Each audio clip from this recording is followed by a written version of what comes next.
তো আমরা বলছিলাম যে একজন সাধারণ মানুষের জন্য যেরকম মাত্রা জ্ঞান জরুরি, একই রকমভাবে একজন কবির জন্যও মাত্রা জ্ঞান অনেক বেশি জরুরি। তো মাত্রা জ্ঞান আমাদের কখন হবে? যখন আমরা আমাদের শব্দগুলোকে ভাঙা শিখব, ভেঙে অক্ষর বের করা শিখব।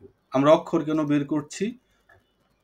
শব্দ তো এমনিতেই ঠিক আছে, আকাশ বাতাস, এটার আবার ভাঙার কি দরকার?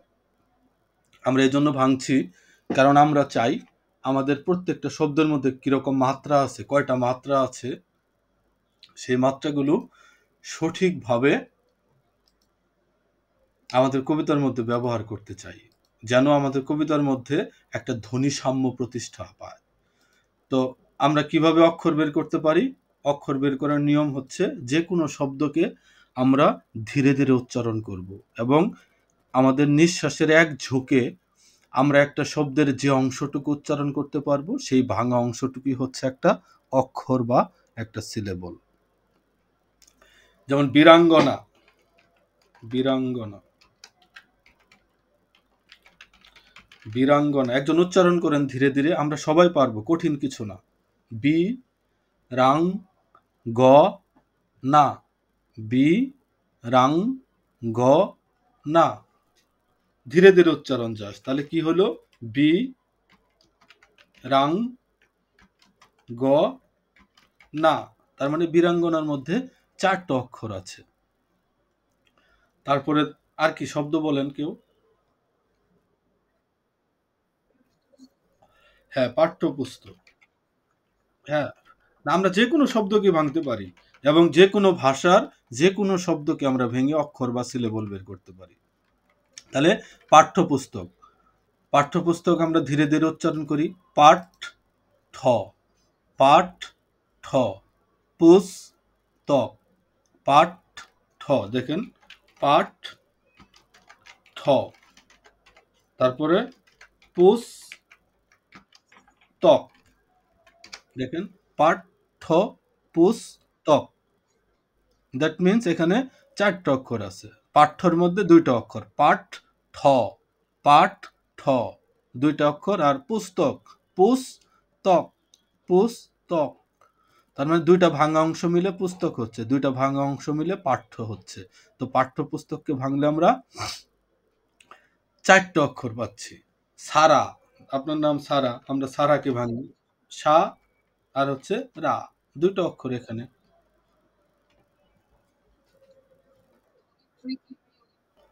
হ্যাঁ, আমরা ধরিত্রীকে ভাঙতে পারি। ধরিত্রীকে ভাঙলে যদিও আমরা থাকতে পারবো না, তারপরে ভাঙি। ধরিত্রী,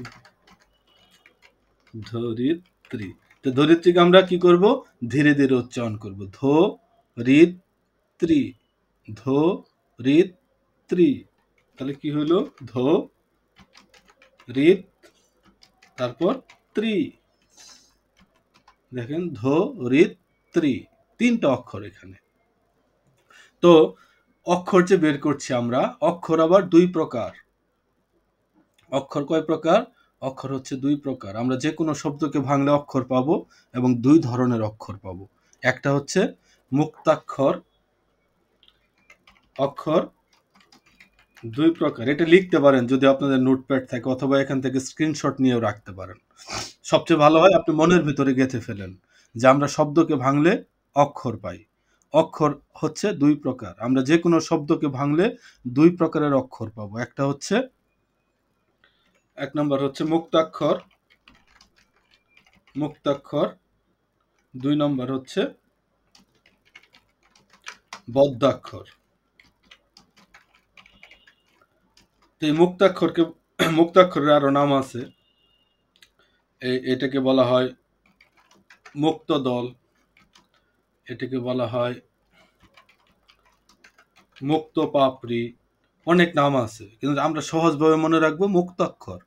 যে যে অক্ষরটা মুক্ত সেটি হলো মুক্তাক্ষর। এটার পোশাকি নাম আছে, এটা হচ্ছে স্বরান্ত অক্ষর। মুক্তাক্ষরকে বলা হচ্ছে স্বরান্ত অক্ষর, আর বদ্যাক্ষর হচ্ছে ব্যঞ্জনান্ত অক্ষর। মানে হচ্ছে আমরা যে এই যে যেমন ধরিত্রীকে ভাঙলাম, ধো রিত ত্রি, তো কিংবা পাঠ্যপুস্তক।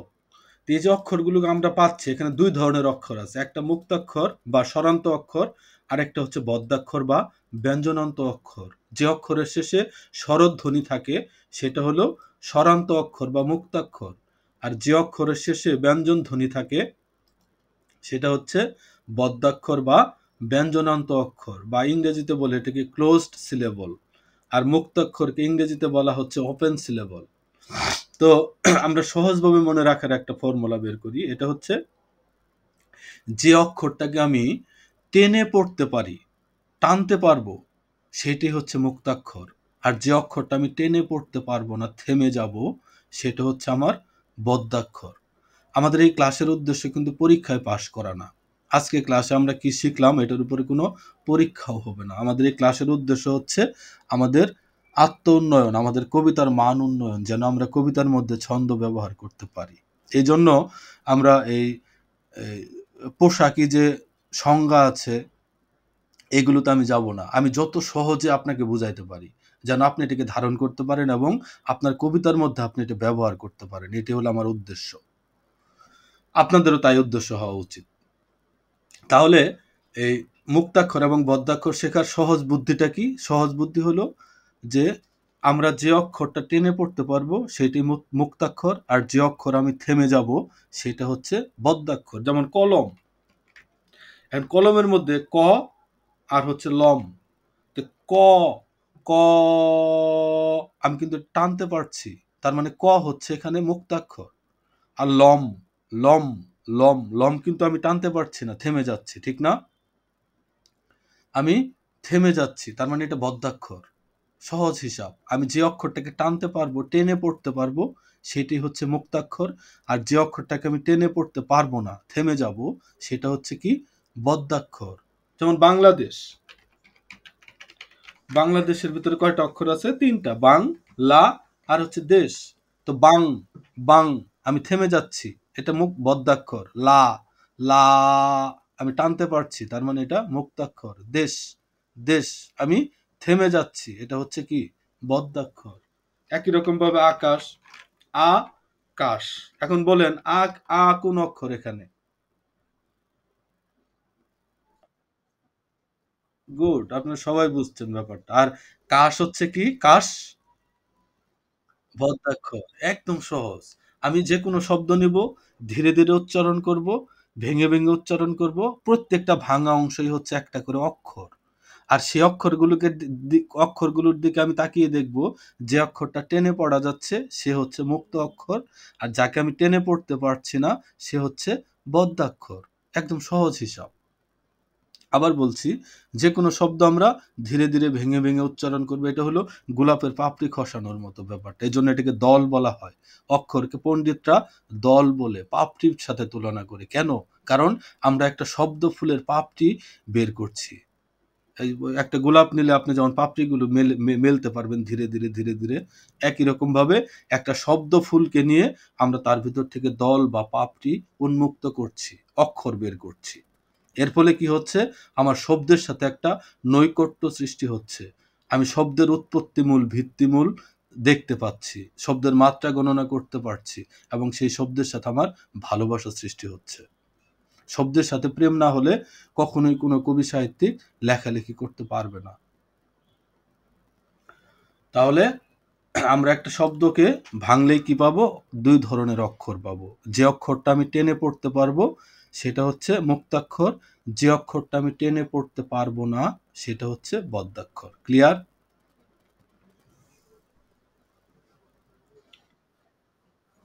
কারো কোনো প্রশ্ন থাকলে করতে পারেন এই পর্যন্ত, এরপরে পরবর্তী ধাপে যাব। কিংবা আপনার মনে যদি কোনো শব্দ আসে যেটা ভেঙে দেখতে চাই সেটাও বলতে পারেন, যে কোনো শব্দ।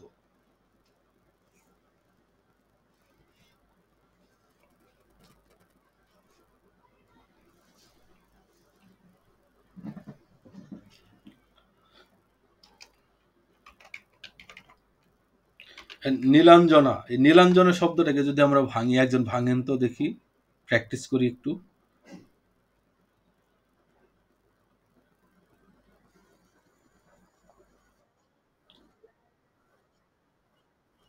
লি, নি, লান, ইয়েস, নি, লান, জ, না। তার মানে এখানে ৪ টা অক্ষর। তো নি কি অক্ষর? মুক্তাক্ষর, রাইট। লান, লান, ইয়েস। আর জ হচ্ছে না, না, এটা মুক্তাক্ষর। তার মানে এখানে ৩ টা মুক্তাক্ষর, একটা বদ্যাক্ষর। তো স্মৃতি, আমরা স্মৃতিকে যদি ভাঙি কি পাবো? শ্রী আর হচ্ছে তি, শ্রী আর হচ্ছে তি, ২ টা অক্ষর। এখানে এই কোনটা কি অক্ষর বলেন দেখি?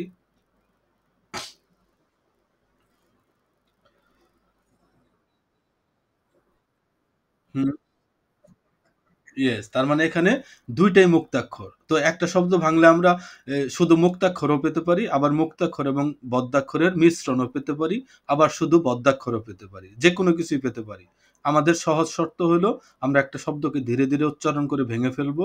ভাঙার পরে প্রত্যেকটা ভাঙা অংশে আমাদের একটা করে অক্ষর বা সিলেবল। এবং সেই অক্ষরগুলোর মধ্য থেকে যেটা আমি টানতে পারবো বা সেটা হলো স্বরান্ত অক্ষর বা মুক্তাক্ষর। আর যাকে আমি টানতে পারবো না সে হচ্ছে ব্যঞ্জনান্ত অক্ষর বা বদ্যাক্ষর। এবার আসেন আমরা কেন এই শব্দকে ভেঙে অক্ষর বের করছি? শব্দকে ভেঙে আমরা অক্ষর বের করছি কারণ আমরা মাত্রা দিতে চাই আমাদের কবিতার মধ্যে। আমাদের শব্দগুলোকে আমরা মাত্রা দিতে চাই। মাত্রা কাকে বলে? মাত্রা হচ্ছে একটা অক্ষর উচ্চারণ করতে যে সময় লাগে সেই সময়কালটুকুই হচ্ছে মাত্রা। আমাদের ছন্দে ২ ধরনের মাত্রা আছে। এক মাত্রা এবং ২ মাত্রা। এক মাত্রা এবং ২ মাত্রা। হ্যাঁ, বলেন। হ্যাঁ, বলেন।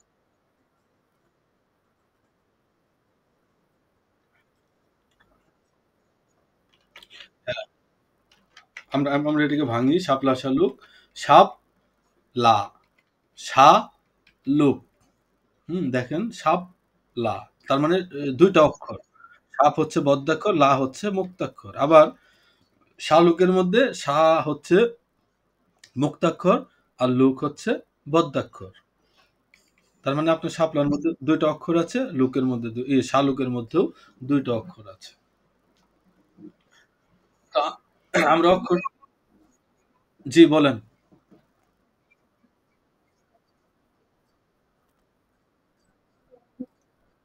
হুম,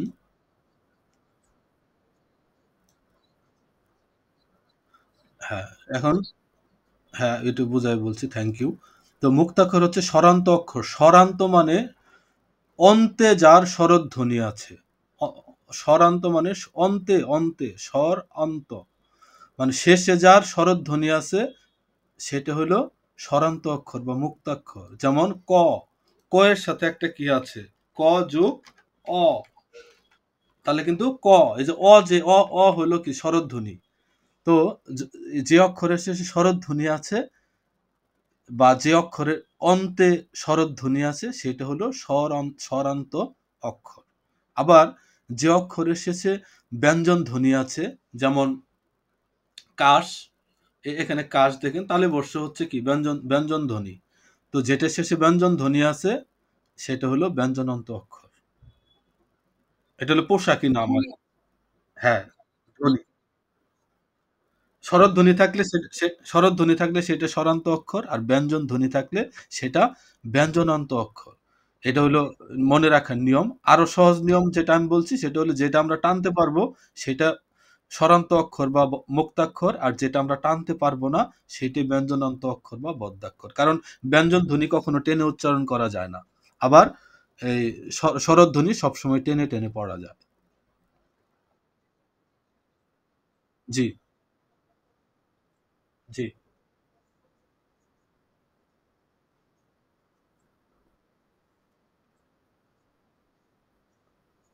হুম। হ্যাঁ, এখন হচ্ছে যে কাশ, হুম? এখন কা কা এখন এখন ক যোগ আশ, এটা হইল কাশ। তার মানে এখানে ধ্বনিটা যুক্ত হচ্ছে আশ ধ্বনি, শেষে ব্যঞ্জন ধ্বনি, তালেব বর্ষটা রয়ে গেছে, এই জন্য এটা হলো ব্যঞ্জনান্ত অক্ষর, শেষে ব্যঞ্জন ধ্বনি আছে। আবার এই আমরা যখন মুক্তাক্ষর বা স্বরান্ত অক্ষর পড়ছি তখন আমাদের এই অক্ষরের শেষে স্বরধ্বনি থাকছে। তো আমরা সহজভাবে মনে রাখবো, একদম সহজ, আমরা যেখানে থেমে যাচ্ছি সেটাই বদ্যাক্ষর, আর যেখানে আমরা থামছি না, টেনে পড়তে পারছি, সেটা হচ্ছে আমাদের মুক্তাক্ষর। ইজি ভাবে মনে রাখি, যেহেতু আমরা প্রয়োগ করা শিখবো। তো আমরা মুক্তাক্ষর এবং বদ্যাক্ষর পেলাম, এবং মুক্তাক্ষর এবং বদ্যাক্ষর পেলাম কেন? আমরা চাই আমাদের কবিতার মধ্যে মাত্রা প্রয়োগ করতে। মাত্রা কি? মাত্রা হচ্ছে আমাদের একটা অক্ষর উচ্চারণ করতে যে সময়কাল, সেই সময়কালের ব্যক্তিটুকুই হচ্ছে একটা মাত্রা। মাত্রা বা দুই প্রকার, এক মাত্রা এবং দুই মাত্রা। এখন মাত্রা কোন কবিতায় কেমন হবে এটা আমি একটা ছকের মাধ্যমে দেখাই।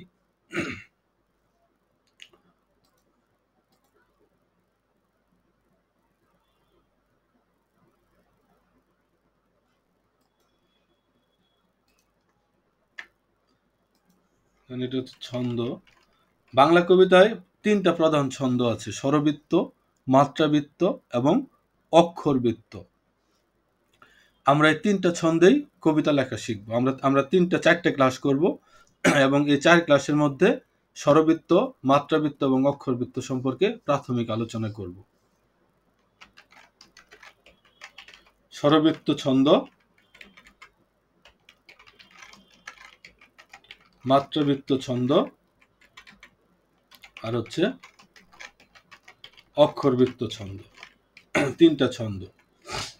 তো এখন মুক্তাক্ষর আর হচ্ছে বদ্যাক্ষর। আমার স্ক্রিন দেখা যাচ্ছে, সবাই দেখতে পাচ্ছেন? এখন আমরা যখন স্বরবৃত্ত ছন্দে কবিতা লিখব তখন আমাদের মুক্তাক্ষর হবে এক মাত্রা।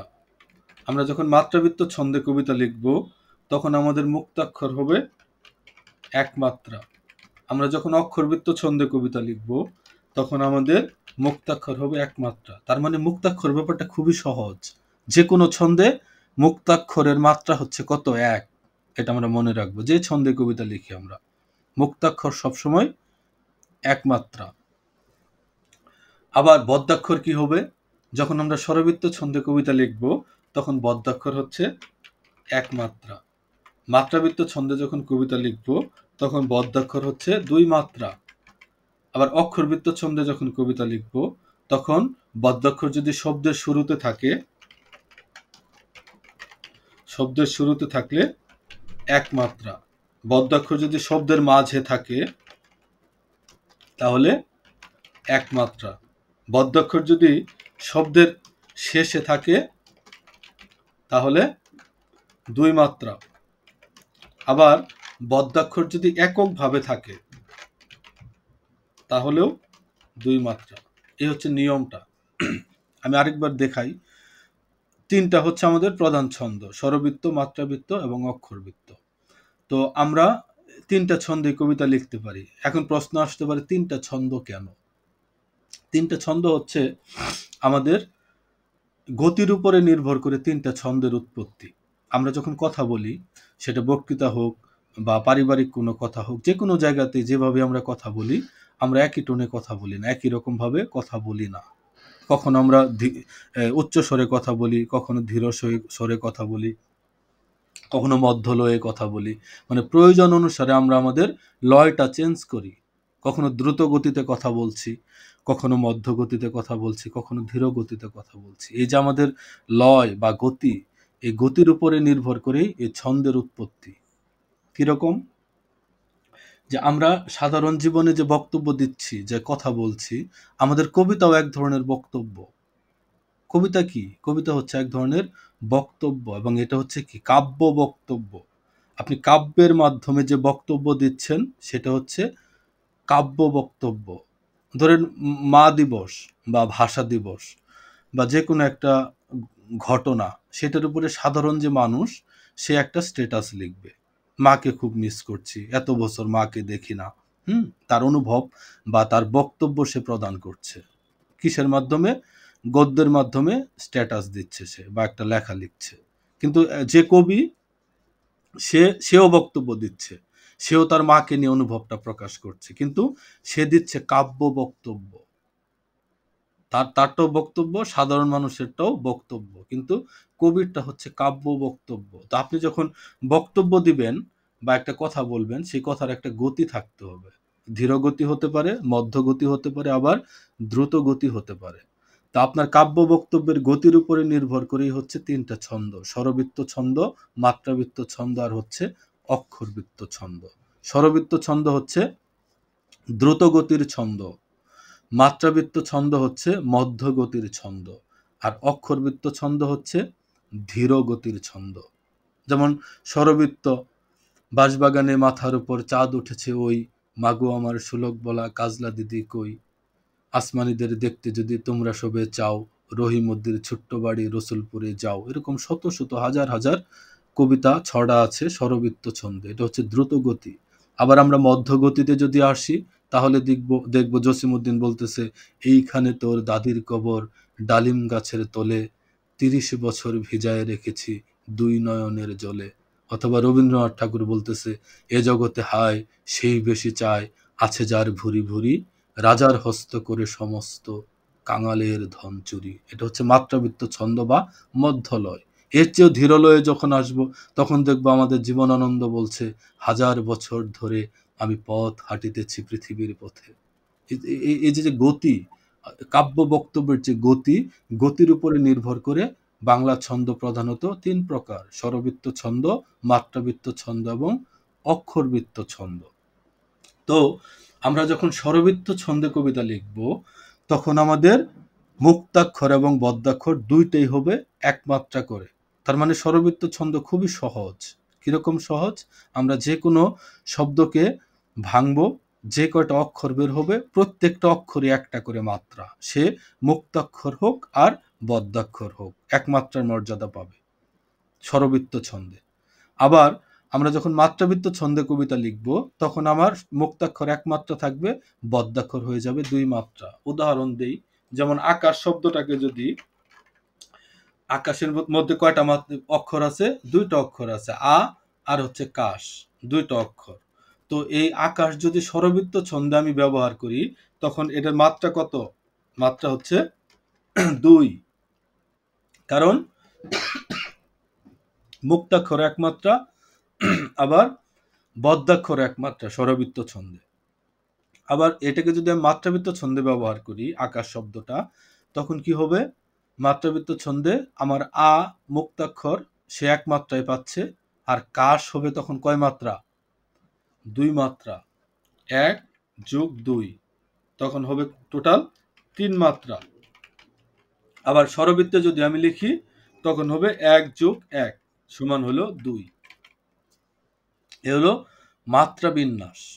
তাহলে আমরা কি কি শিখলাম?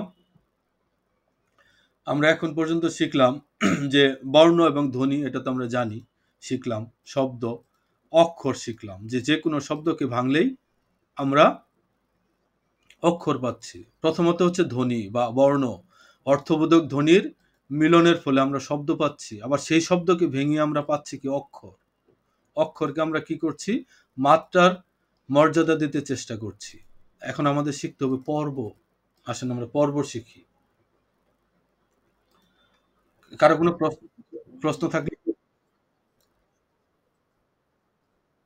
জি।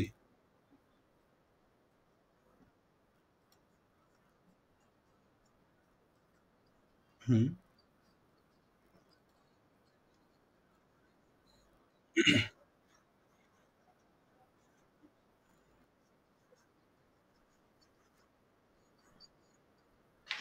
এই নিয়মটা হচ্ছে আমাদের এই যে উচ্চারণের যে, সরি, আমাদের বক্তব্যের যে গতি, এই গতি নিয়ন্ত্রণের জন্যই এই বদ্যাক্ষরের এই মাত্রার বিন্যাস। যেমন আমাদের মুক্তাক্ষরে সব জায়গাতে এক মাত্রা, যে কোনো ছন্দে এক মাত্রা। বিভাজনটা আসছে কোথায়? বিভাজনটা আসছে হচ্ছে বদ্যাক্ষরের ক্ষেত্রে। বদ্যাক্ষর যখন আমি স্বরবৃত্তে কবিতা লিখছি, তখন আমি তাকে দিচ্ছি এক মাত্রা। আবার যখন আমি মাত্রাবৃত্তে কবিতা লিখছি, তখন তাকে দিচ্ছি আমি ২ মাত্রা। আবার অক্ষরবৃত্ত যে ছন্দ, অক্ষরবৃত্ত ছন্দের আরেকটা নাম আছে। এটাকে বলা হয় মিশ্র ছন্দ। মিশ্র ছন্দ কিভাবে? এই অক্ষরবৃত্ত ছন্দের মধ্যে এই স্বরবৃত্ত এবং মাত্রাবৃত্ত ২ টার মিশ্রণ আছে। মিশ্রণ কিভাবে দেখেন? যদি অক্ষরবৃত্ত ছন্দে শব্দের শুরুতে যদি এক মাত্রা, তার মানে এটা হলো স্বরবৃত্তের নিয়ম। না, মাত্রাবৃত্তের মতো না। কারণ মাত্রাবৃত্তে তো বদ্যাক্ষর ২ মাত্রা। এটা হলো স্বরবৃত্তের মতো। আর মাত্রাবৃত্তের হইল শেষেরটা। যদি শব্দের শেষে থাকে ২ মাত্রা, তার মানে মাত্রাবৃত্ত এবং স্বরবৃত্তের মিশ্রণ হচ্ছে আমাদের অক্ষরবৃত্ত ছন্দ।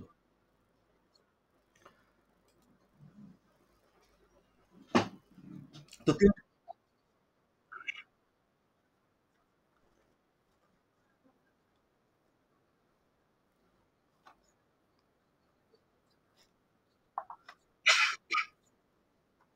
এখন হ্যাঁ,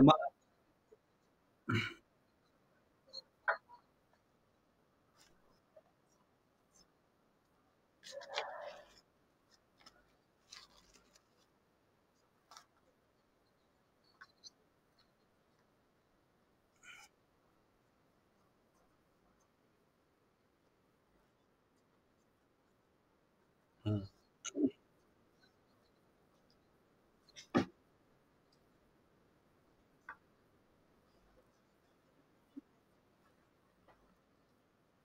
ছন্দে লেখা।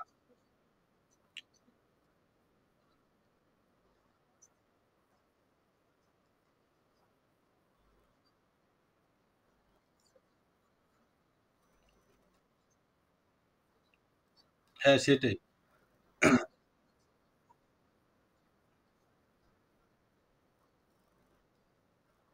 না, আপা, ব্যাপারটা হচ্ছে যে ছন্দ কার জন্য দরকার? ছন্দ হচ্ছে প্রধানত যে কবিতা লিখছে এবং যে পড়ছে ২ জনের জন্য জানা দরকার। আর আরেকটা কথা হচ্ছে যারা আবৃত্তি করে তাদের জন্য ছন্দ জানাটা অপরিহার্য।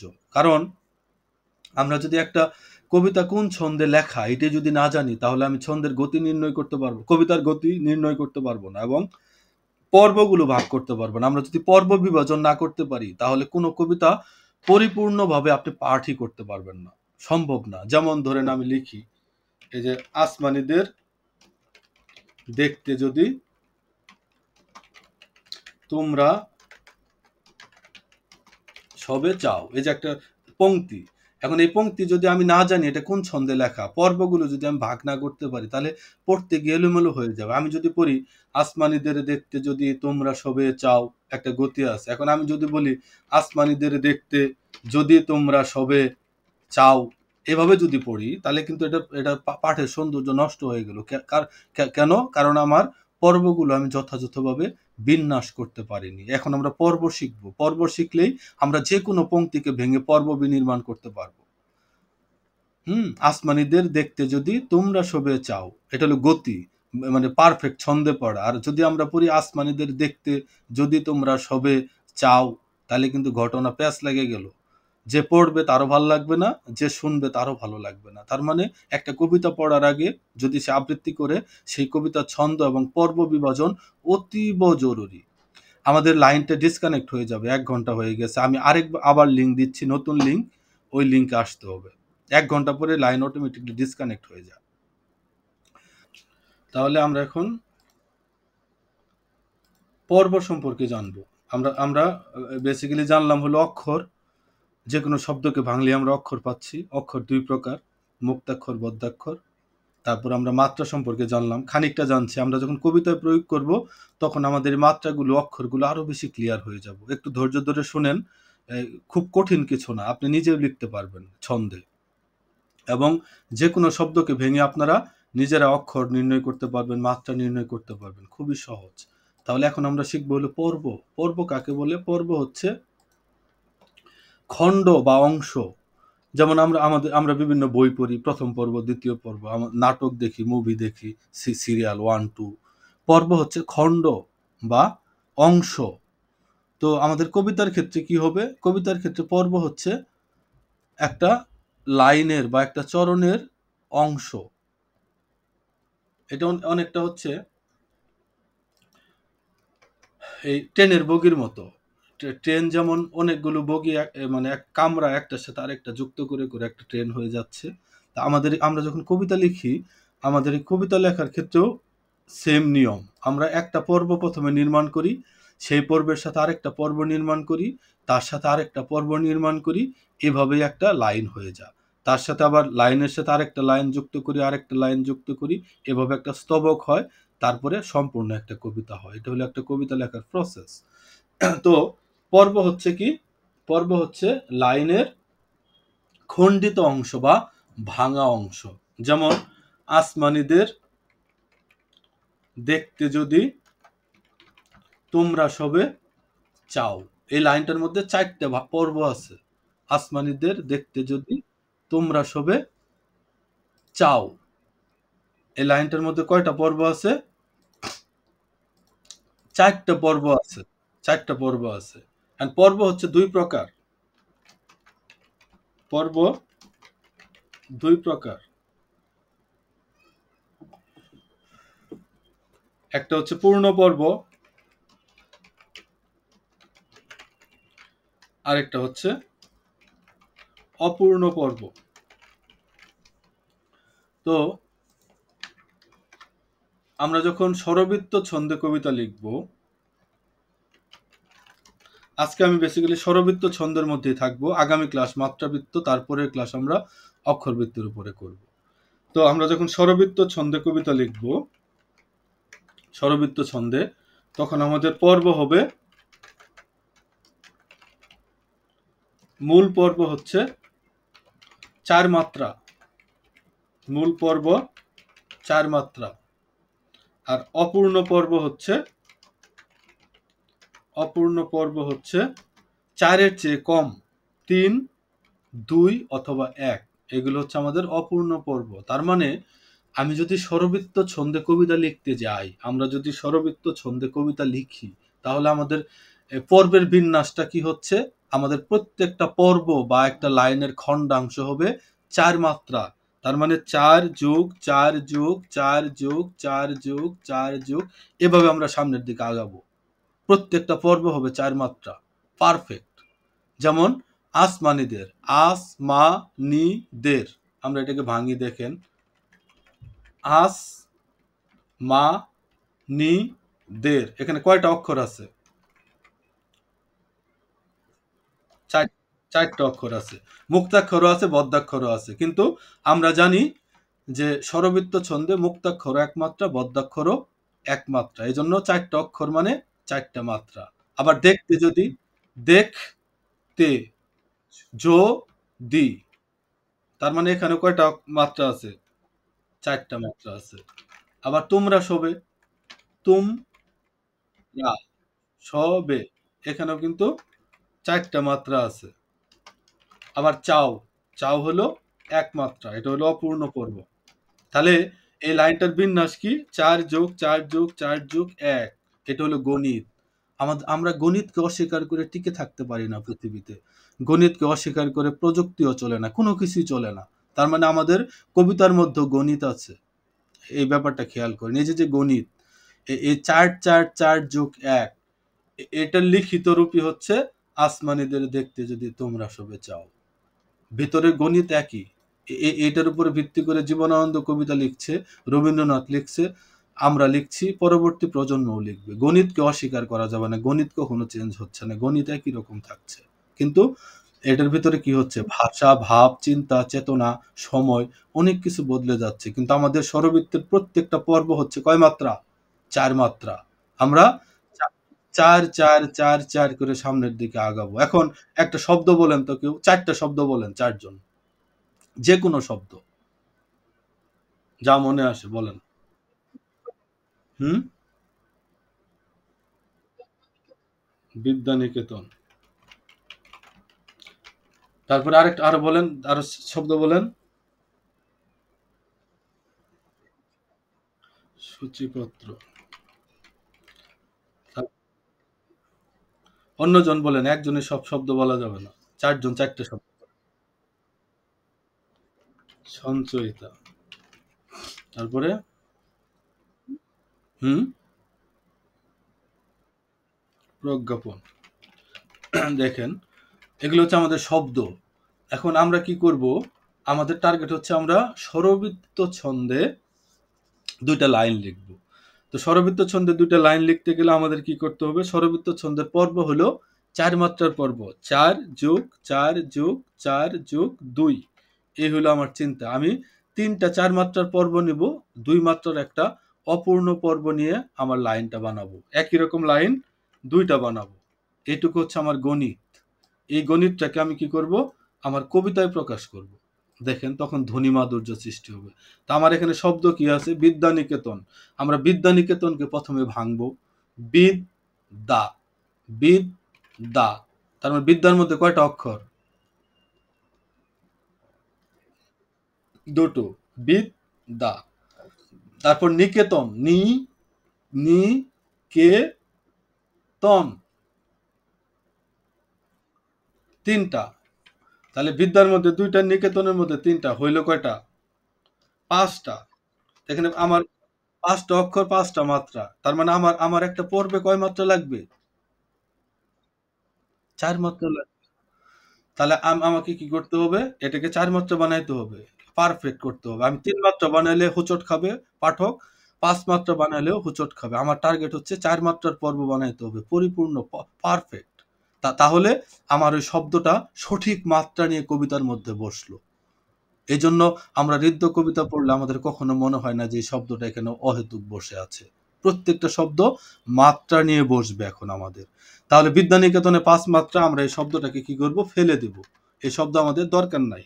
হাজার, হাজার শব্দ আছে। ব্যাপার হচ্ছে একজন কবি যখন লিখতে বসবে তখন তাকে নানা রকম শব্দ এসে বিভ্রান্ত করবে। আপনি যেমন শব্দকে আদর করে কাছে টানবেন, একই রকমভাবে নির্দয়ভাবে আপনাকে কবিতা শব্দ ডিলিট করে দিতে হবে, যেই শব্দ বাদ। নতুন শব্দ নিয়ে আপনি কবিতা নির্মাণ শুরু করবেন। তাহলে এই আমরা বিদ্যানিকেতনের বদলে বিদ্যালয় শব্দটা ব্যবহার করতে পারি। And বিদ্যালয়ে যদি লিখি তাহলে কয় মাত্রা আছে? বিদ্যা ২, লয়ে হইল ২। তাহলে ৪ মাত্রা এটার মধ্যে। বিদ্যা লয়ে ৪ মাত্রা হইল? আমাদের কিন্তু বিদ্যালয়ে, লয়ে, বিদ্যা হলো ২, লয়ে হইল ২। ৪ মাত্রা। তাহলে আমাদের একটা পর্ব কিন্তু হয়ে গেল। বিদ্যালয়ে একটা পর্ব, তারপরে আরেকটা পর্ব বানাইতে হবে ৪ মাত্রা। বিদ্যালয়ে বসে আছি। দেখেন বসে আছি। বসে আছি। কয় মাত্রা? ৪ মাত্রা। বিদ্যালয়ে বসে আছি। বন্ধুরা, বন্ধুরা আজ।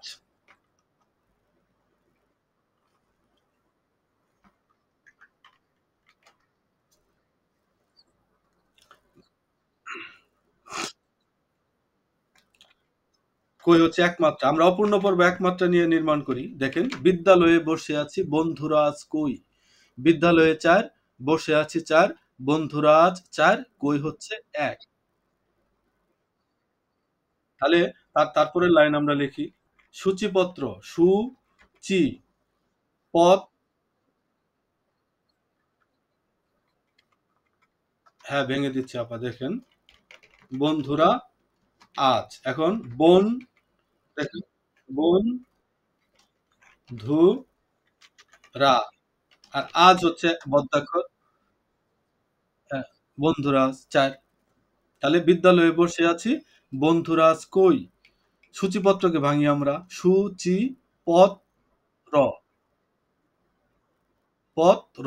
তার মানে এটাও ৪ মাত্রা। একটা পর্ব হয়েই আছে। বিদ্যালয়ে বসে আছি, বন্ধুরা আজ কই? সূচিপত্রে, সূচিপত্রে দেই। সূচিপত্রে মন বসে না,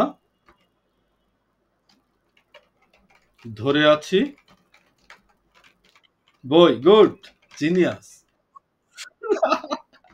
এই দেখেন হয়ে গেল ব্যাপারটা। বিদ্যালয়ে বসে আছি, বন্ধুরা আজ কই? সূচিপত্রে মন বসে না, ধরে আছি বই। তার মানে সূচিপত্রে ৪, মন বসে না ৪, ধরে আছি ৪, বই হচ্ছে ১। এই যে উপরে যে গণিতটা, হ্যাঁ, হ্যাঁ, ব না, and then মন বসেনার বিন্যাস দেখেন, ১+২+১ ৪।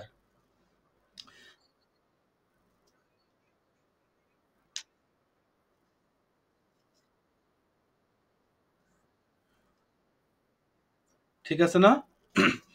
এখন আরেকটা জিনিস মন দিয়ে খেয়াল করেন। আমাদের টার্গেট হলো ৪ মাত্রা বানানো।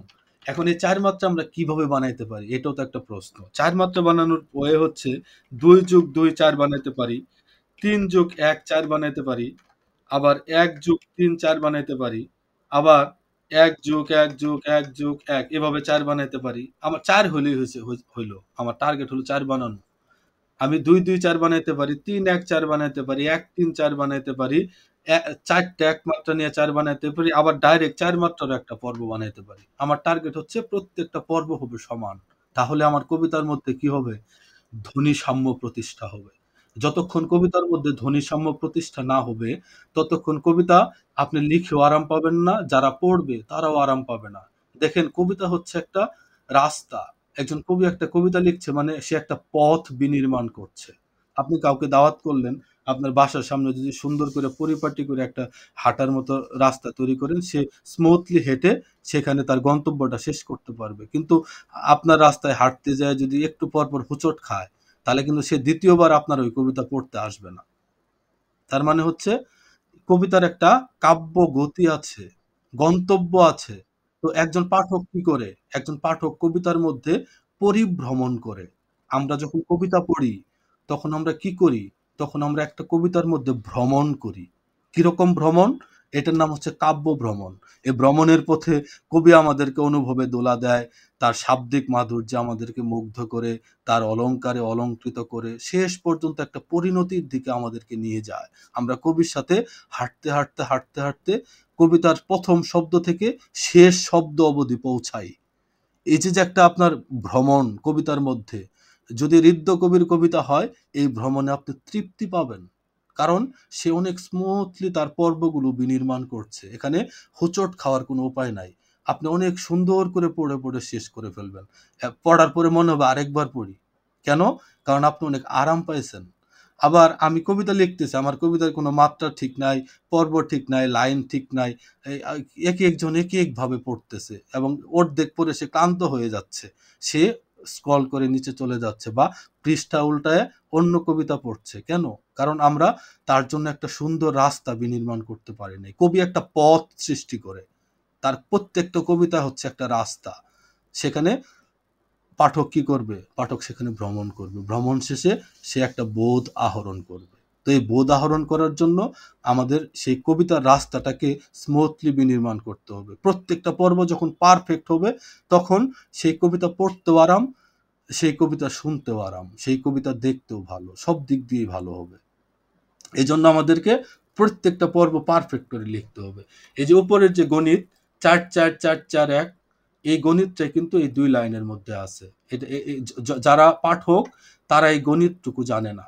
তারা শুধু এই উপরের মাধুর্যটুকু দেখে। এই যে আমরা গুগল মিটে কথা বলতেছি, হুম? আমরা শুধু যুক্ত হয়ে কথা বলতেছি, এটা সুফল ভোগ করতেছি। কিন্তু এটার পিছনে কিন্তু অসংখ্য কোড আছে। আছে না? গণিত আছে না? আছে।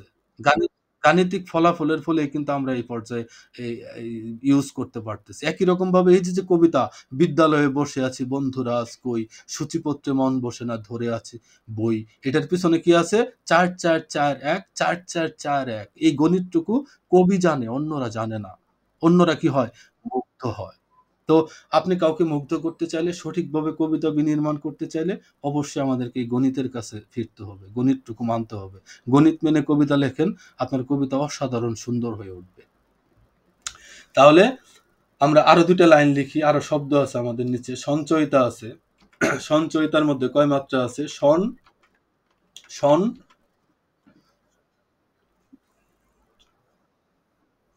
চার। ইয়েস, সঞ্চয়িতার মধ্যে ৪ আছে। তার মানে একটা পর্ব আমাদের হয়েই আছে এখানে, তাই না?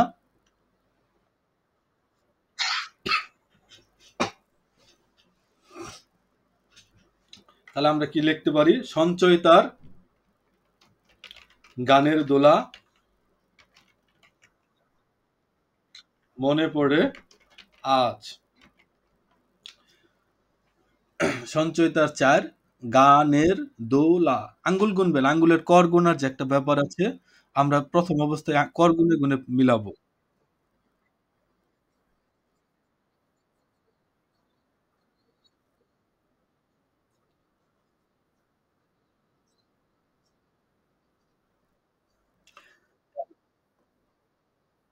ইয়েস। এখন আমরা সঞ্চয়িতার দিলেও ৪ হবে, সঞ্চয়িতা দিলেও ৪ হবে। একই ঘটনা। তাহলে এখানে আমি যে সঞ্চয়িতার গানের দোলা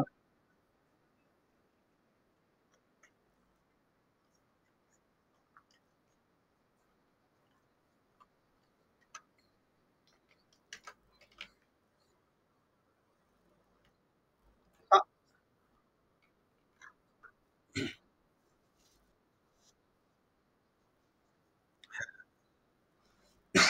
তার মানে সঞ্চয়িতা এবং সঞ্চয়িতার একই ৪ মাত্রা এখানে থাকবে।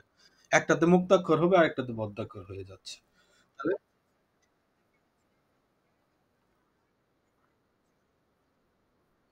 হ্যাঁ, এক, এক করে উচ্চারণ হবে। রাইট।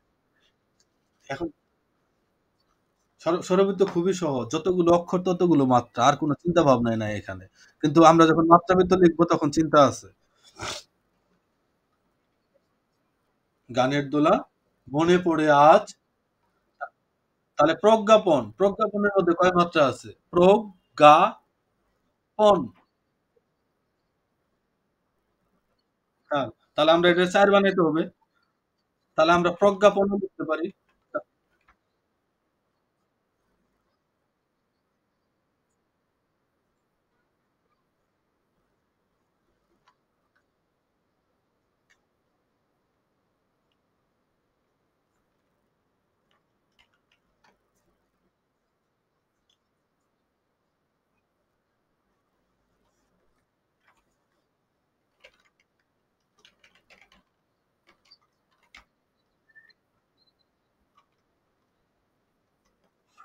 দেখেন, বিদ্যালয়ে বসে আছি বন্ধুরা আজ কই, সূচিপত্রে মন বসে না ধরে আছি বই।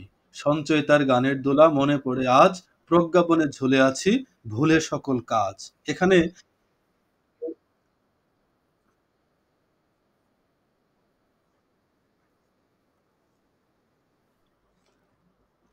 তাহলে এই যে বিদ্যালয়ে ৪, বসে আছি ৪, সূচিপত্রে ৪, মন বসে না ৪, গানের দোলা ৪, মনে পড়ে ৪, ভুলে সকল ৪, ঝুলে আছি ৪, প্রজ্ঞাপনে ৪, সব ৪, ৪ এর খেলা। এটা মাথায় রাখতে হবে যে স্বরবৃত্ত মানে ৪ এর খেলা। ৪, ৪, ৪, ৪, ৪, ৪, ৪, ৪, ১, ২, ৩, ৪, ১, ২, ৩, ৪, ১, ২, ৩, ৪, ১, ২, ৩, ৪। এটা হচ্ছে গতি। ঘোড়ার মতো। টকবক, টকবক, টকবক, টকবক, টকবক, টকবক, টকবক, টকবক। এভাবে স্বরবৃত্ত ছন্দ ছুটছে। স্বরবৃত্ত ছন্দ দ্রুতলয়ের ছন্দ। কেন? কারণ পর্বগুলো ছোট, ছোট ৪, ৪, ৪, ৪ করে যাচ্ছে। আমরা যখন মাত্রাবৃত্তিক কবিতা লিখব তখন পর্ব বড় হবে ৬, ৬, ৬, ৬। তখন লয়টা বাড়বে। আবার যখন অক্ষরভিত্তিক কবিতা লিখব পর্ব আরো বড় হবে। তখন ৮ এবং ১০ মাত্রার পর্ব হবে। তখন গতি আরো কমে আসবে। তো স্বরবৃত্ত অসাধারণ একটা ছন্দ, খুবই সহজ। কারণ এখানে মুক্তাক্ষর এবং বদ্যাক্ষর ২ টাই এক মাত্রা। আপনি শুধু অক্ষর বের করবেন আর মাত্রা দিবেন। তাহলেই স্বরবৃত্তের কবিতা হয়ে যাচ্ছে। আর পর্ব একটাই শুধু ৪। ৪, ৪, ৪, ৪, ৪, ৪, ৪, ৪ করে সামনের দিকে আপনি দৌড়াবেন। দেখবেন কবিতা হয়ে যাচ্ছে।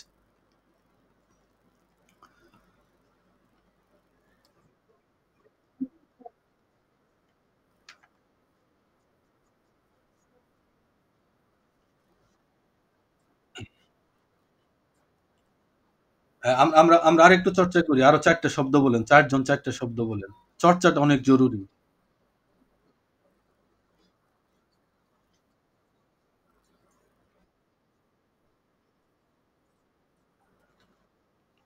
আপনি বলেন যেকোনো শব্দ বলেন।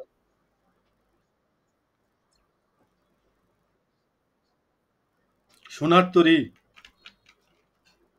এটা তো রবীন্দ্রনাথের কবিতার নাম। এনিওয়ে সোনার তরী। তারপরে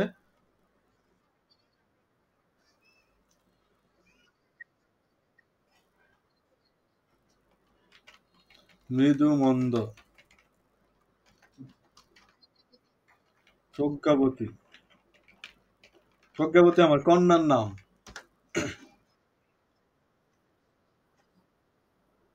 তাহলে আমরা ৪ টা শব্দ পেলাম। তা আমাদের কাজ কি? ১ম টার্গেট হলো আমরা প্রত্যেকটা পর্ব বিনির্মাণ করব ৪ মাত্রা করে। ৪, ৪ করে যাব। হুম, আমাদের একটা পর্বের সাথে আরেকটা পর্ব যুক্ত করব, তার সাথে আরেকটা পর্ব যুক্ত করব। অনেকটা ওই যে ট্রেনের বগি যুক্ত করার মতো ব্যাপারটা। এটা মাথায় রাখবো। হুম? এবং জগতের যত কবি প্রত্যেকে এই ফর্মুলাতেই কবিতা লিখছে। লিখেছে এবং লিখবে। যে প্রথমে একটা পর্ব, তারপরে একটা পর্ব, তারপরে একটা পর্ব। এভাবে কি হচ্ছে? দেখেন বিভাজনটা খেয়াল করেন। শুরু হইলো একটা অক্ষর দিয়ে। অক্ষরের সমন্বয়ে কি হচ্ছে? একটা পর্ব হচ্ছে। পর্বের সমন্বয়ে কি হচ্ছে? একটা লাইন হচ্ছে। লাইন ৪ টা লাইনের সমন্বয়ে কি হলো? একটা স্তবক হলো। ঠিক না? তাহলে অপরাজিতা, অপরাজিতা। তার মানে এটার মধ্যে ৫ টা মুক্তাক্ষর আছে। তো তাহলে অপরাজিতা আমাদের দরকার নাই। আমরা আমরা ৪ মাত্রার স্বরবৃত্ত লিখতেছি। অপরাজিতাকে আমরা ফেলে দিলাম। তাহলে আমাদের সামনে থাকলো সোনার তরী। সোনার তরী। তাহলে কয় মাত্রা এটার মধ্যে? ৪ মাত্রা। আমরা একটা পেয়ে গেলাম। সোনার তরী বেয়ে আবার যাবো তোমার কোথায়? বাড়ি। দেখেন, সোনার তরী ৪, বেয়ে আবার ৪, যাবো তোমার ৪, বাড়ি হচ্ছে ২। তাহলে আমাদের এই কবিতার বিন্যাস হলো ৪ যোগ ৪ যোগ ৪ যোগ ২, ১৪ মাত্রা। ৩টা ৪ মাত্রার পূর্ণ পর্ব, একটা ২ মাত্রার অপূর্ণ পর্ব। সোনার তরী ৪, বেয়ে আবার ৪, যাবো তোমার ৪, বাড়ি হচ্ছে ২। সোনার তরী বেয়ে আবার যাবো তোমার বাড়ি। তারপরে মৃদুমন্দ, মৃদু মন্দ কয় মাত্রা? ৪ মাত্রা। মৃদু, আচ্ছা হাওয়ায় ভেসে, হাওয়ায় ভেসে মৃদুমন্দ হাওয়া তখন করতে পারে।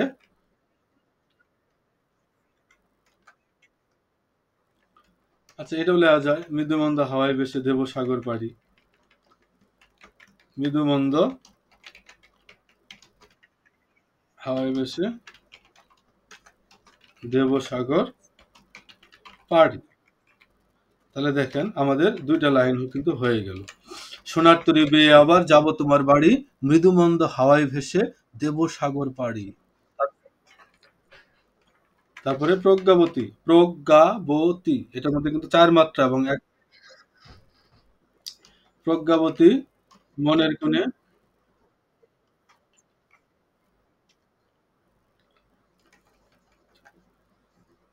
পাবো কিনা ঠাই,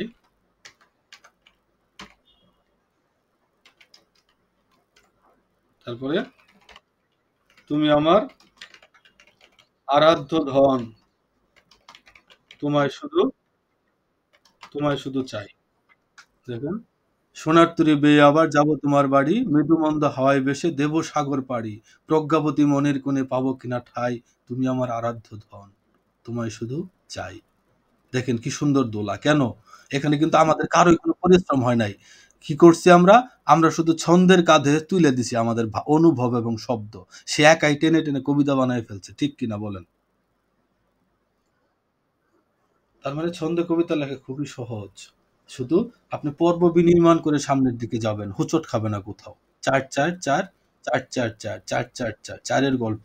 সোনার তরী ৪, বেয়ে আবার ৪, মনের কোণে ৪, আরাধ্য ধন ৪, তোমায় শুধু ৪, এখানে ৪ এর খেলা।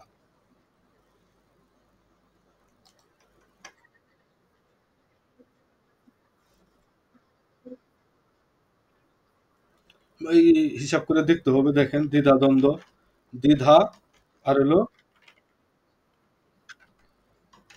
দ্বিধা দ্বন্দ্ব হলো ৪, নিয়ে তবু ৪, এগিয়ে যায় কিন্তু হইল না, কিন্তু মার খেয়ে গেল কবিতা। কারণ হলো এগিয়ে ৩ মাত্রা, এখানে মাত্রা একটা কম পড়ে গেল। মাত্রা একটা কম পড়লো মানে এখানে হোঁচট খাইলো। তাহলে কি হবে? এগিয়ে আজ যাই। তাইলে হবে। এই দেখেন। এখন ৪, ৪, ৪, ২, ১। তার মানে প্রত্যেকটা পর্ব অবশ্যই আপনাকে পারফেক্ট হতে হবে। ৪ মাত্রা। ৫ ও হওয়া যাবে না, ৩ ও হওয়া যাবে না। তাহলে আপনার কবিতা ঠিক থাকবে। সুন্দর হবে।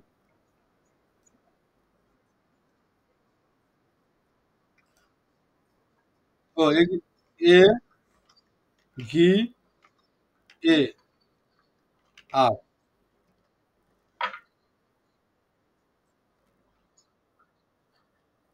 আমি বলতে চাচ্ছি যে আমরা যারা আবৃত্তি করি, আবৃত্তি শিল্পী যারা, তাদের জন্য তারা কিভাবে কবিতা পড়বে?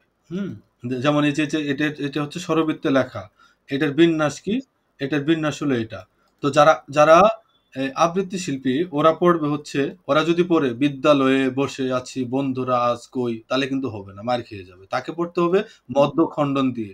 সে ৮ মাত্রা এবং ৬ মাত্রা করে পড়বে। সে পড়বে বিদ্যালয়ে বসে আছি বন্ধুরা আজ কই, সূচিপত্রে মন বসে না, পড়ে আছি বই, সঞ্চয় তার গানের দোলা, মনে পড়ে আজ, প্রজ্ঞাপনে ঝুলে আছি, ভুলে সকল কাজ। মানে অর্ধেক করে ভাগ করে করে পড়তে হবে। তাহলে আপনার পাঠের আনন্দটা পাওয়া যাবে।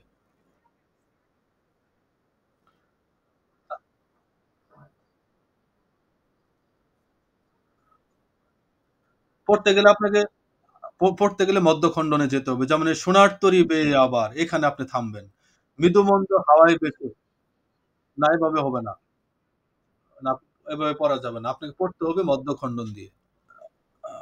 আরেকটা ব্যাপার হচ্ছে, দেখেন আমরা যদি এই পর্ব ছাড়া অন্য জায়গায় ভাঙি, তাহলে কিন্তু কবিতার মাধুর্য নষ্ট হয়ে যাবে। যেমন ধরেন, সোনার তরী বেয়ে আবার যাব তোমার বাড়ি, এটাকে যদি আমরা বলি সোনার তরী বেয়ে আবার যাব তোমার বাড়ি, তাহলে কিন্তু আর হইল না, সৌন্দর্য নষ্ট হয়ে গেল।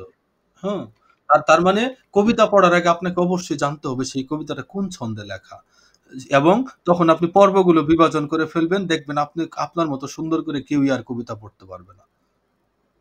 যেকোনো কবিতা আপনি যদি পর্বগুলো যদি ভাগ করতে পারেন, তার মানে খন্ড, খন্ড অংশ আপনার হাতে।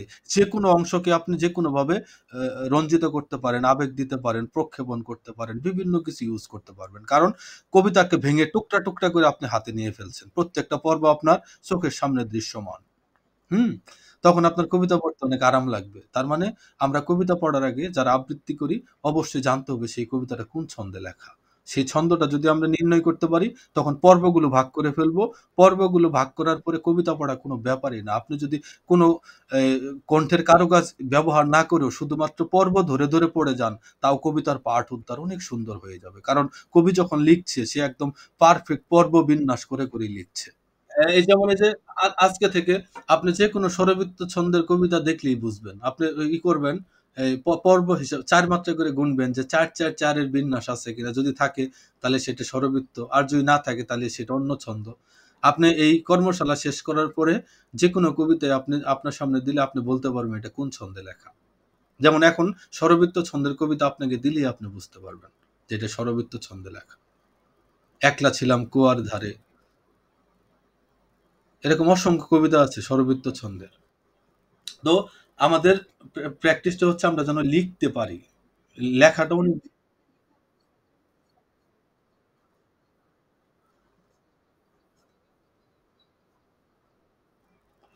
ছড়া, কবিতা, গান, পুঁথি সবকিছু স্বরবৃত্তে লেখা যায়।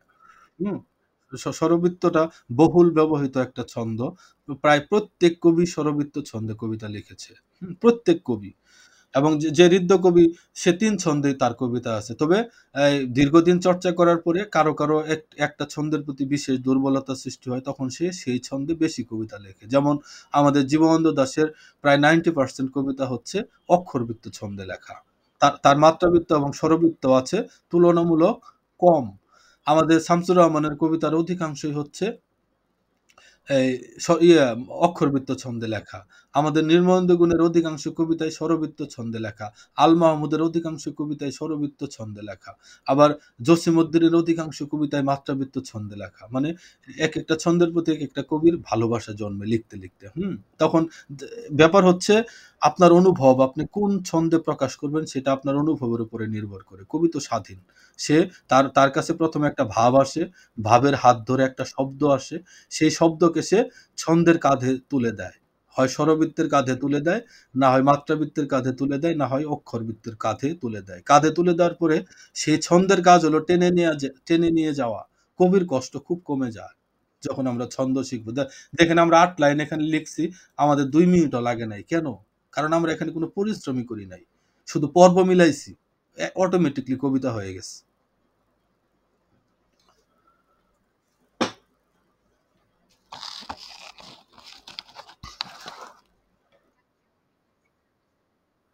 না, না, আমি আমার বোঝানোর উদ্দেশ্য হচ্ছে আপা আপনারা যেন লিখতে পারেন।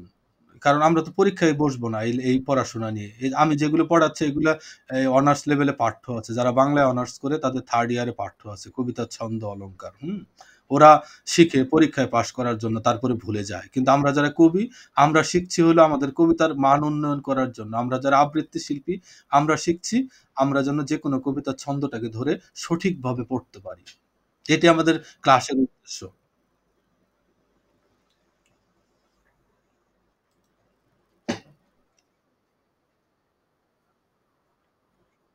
আ জি?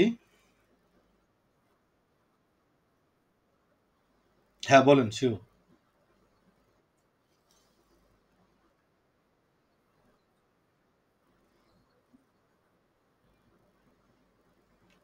দাঁড়ান আমি লিখি। ভোরের আলোয় কোচড় ভরা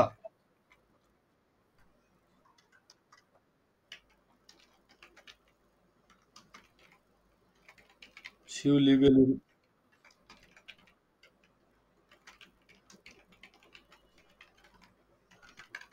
রাগ ভৈরবী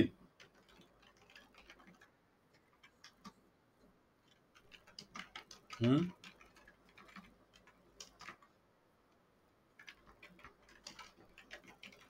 হৃদয় বিনার টানে।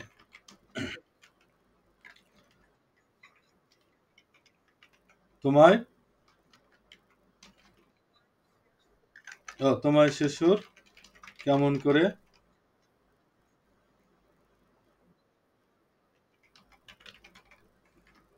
হুম,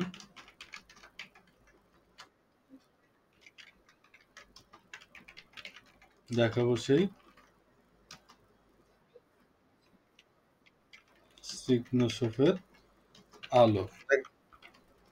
হ্যাঁ, তো দেখেন এটাকে যদি আমরা ভাঙি তাহলে এটা স্বরবৃত্ত ছন্দে লেখা। ভোরের আলোয় কোচর ভরা শিউলি বেলির ঘ্রাণে রাগ ভৈরবী সুর ছড়াতো হৃদয় বীণার তানে তোমায় সে সুর কেমন করে শোনাবো মা বলো কেমন করে দেখাবো সেই স্নিগ্ধ সফেদ আলো। তার মানে এখানে বিন্যাস হলো 4 4 4 4 4 2। এই বিন্যাসে 4টা লাইন লেখা। এই উপরের লাইন আর এই গণিত একই।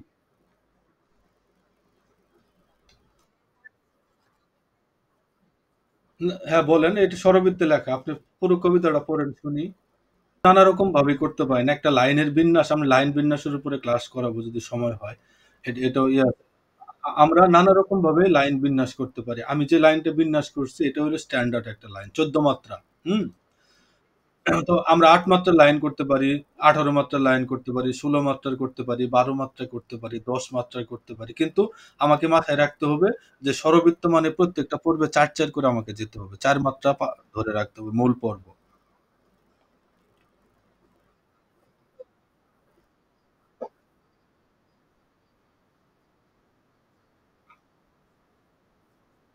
তো আ আ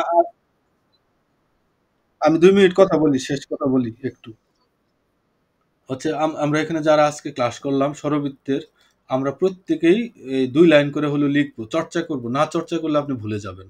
এজন্য আমি চাই আপনারা প্রত্যেকে লিখবেন, লিখে আমাকে দেখাবেন পরবর্তী ক্লাসে অথবা আমার না, না পরীক্ষা না, এটা চর্চা। এই চর্চাটুকু না করলে আপনি ভুলে যাবেন। হ্যাঁ? মানে কবিতা হতে হবে না। আপনার টার্গেট হচ্ছে এই যে আমি পড়ব এই যে গণিতটা, এই গণিতটার উপরে শব্দ বসাবেন। যেমন ইচ্ছা তেমন। কবিতা লিখতে হবে না আপনাকে।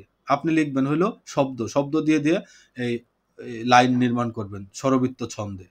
আপনি ২ দিন, ৩ দিন, ৫ দিন, ১০ দিন লেখার পরে কবিতা হবে। শুরুতে কবিতা লেখার দরকার নাই। শুরুতে হচ্ছে ওই যে বাচ্চারা যখন ছবি আঁকা শিখে ১ম এ যেমন ইচ্ছা দাগাদাগি করে। পেন্সিল দিয়ে দাগাচ্ছে। আমাদের এখন দাগাদাগির সময়। আমরা যা ইচ্ছে তাই লিখব কিন্তু টার্গেট হচ্ছে ৪ করে পর্ব বিন্যাস করব। তো তো প্রত্যেকে চর্চা করবেন। আগামী ক্লাসে দেখা হবে।